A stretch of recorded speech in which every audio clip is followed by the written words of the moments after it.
Kasih karunia dan damai sejahtera dari Allah Bapa dan dari anaknya Tuhan Yesus Kristus menyertai kamu sekalian. Amin. Bapak, Ibu, dan Saudara terkasih, firman Tuhan yang menyapa kita hari Jumat, tanggal 1 Maret 2024, diambil dari Yohanes 17 ayat 15. Aku tidak meminta engkau mengambil mereka dari dunia, tetapi supaya engkau melindungi mereka daripada yang jahat. Demikian firman Tuhan.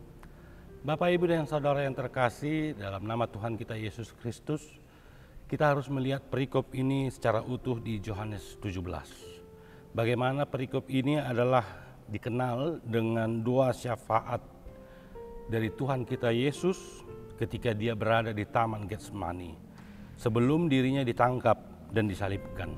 Oleh sebab itu, doa ini adalah dua syafaat untuk murid-muridnya.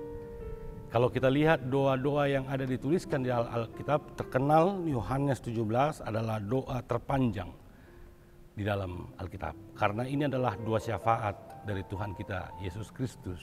Bagaimana kita melihat dia mengajarkan kepada kita bagaimana berdoa itu tidak hanya untuk diri sendiri. Ketika kita memasuki pada 1 Maret 2024 dikenal dengan Hari Doa Sedunia.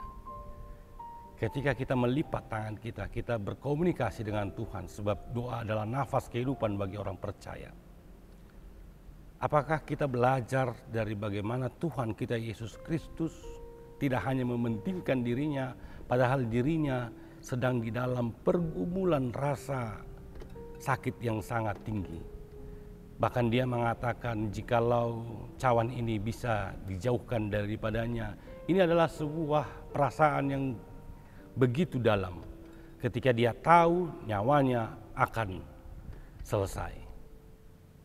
Dia akan disalibkan, tetapi dia masih mampu untuk mendoakan orang lain, mendoakan murid-muridnya, mendoakan sekitarnya. Janganlah meminta supaya engkau mengambil mereka, tetapi Tuhan, lindungilah para murid-murid. Karena itu kita belajar bagaimana ketika hari doa sedunia kita melihat doa bukan hanya untuk kepentingan pribadi. Tetapi bagaimana doa dapat menginspirasi dari Tuhan kita. Doa adalah mendoakan orang lain. Kalau mungkin mendoakan orang yang dekat dengan kita itu hal biasa.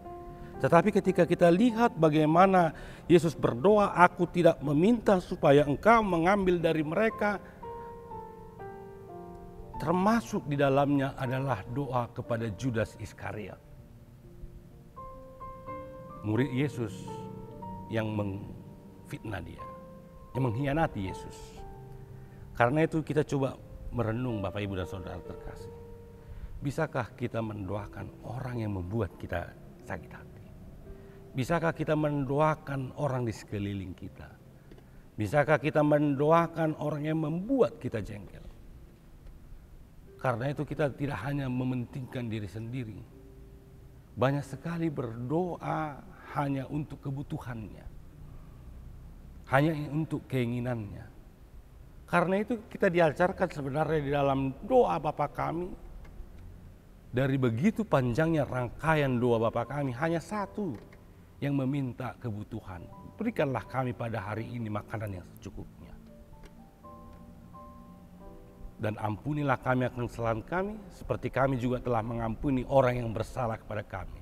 Maka saya harus terlebih dahulu mengampuni orang yang bersalah, baru saya mendapatkan pengampunan. Artinya kita mencoba mendoakan orang lain yang menyakiti hati kita.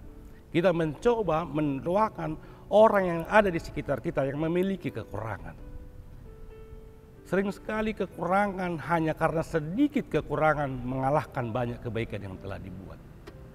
Tetapi kita belajar. Yesus bahkan dengan tegas berdoa, Bapa, lindungi mereka daripada yang jahat. Bisakah kita berdoa kepada orang yang paling menyakiti hati kita? Bapa, lindungi mereka daripada yang jahat. Amin, kita berdoa.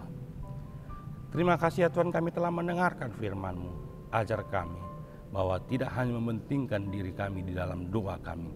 Jikalau pada hari ini adalah tepat dengan hari doa sedunia, maka kami akan mendoakan dunia ini, mendoakan negara kami, mendoakan bangsa kami, mendoakan keluarga kami, mendoakan lingkungan sekitar kami. Kemudian kami mendoakan diri kami. Ajar kami agar kami dapat berdoa tidak hanya untuk kepentingan pribadi, tetapi untuk seluruh yang ada di dunia ini. Seluruh orang yang berada di dekat kami, baik teman, baik musuh, baik yang menyakiti hati kami.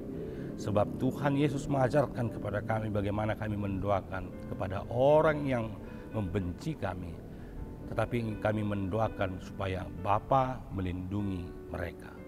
Ajar kami membuka hati kami, agar kami dapat mendapatkan pengampunan. Kami harus terlebih dahulu mengampuni orang yang bersalah pada kami. Inilah doa kami. Di dalam nama anak-Mu Tuhan Yesus Kristus kami berdoa dan mengucap syukur. Amin. Teruslah berdoa, hiduplah di dalam doamu. Doakan hidupmu. Tuhan Yesus memberkati.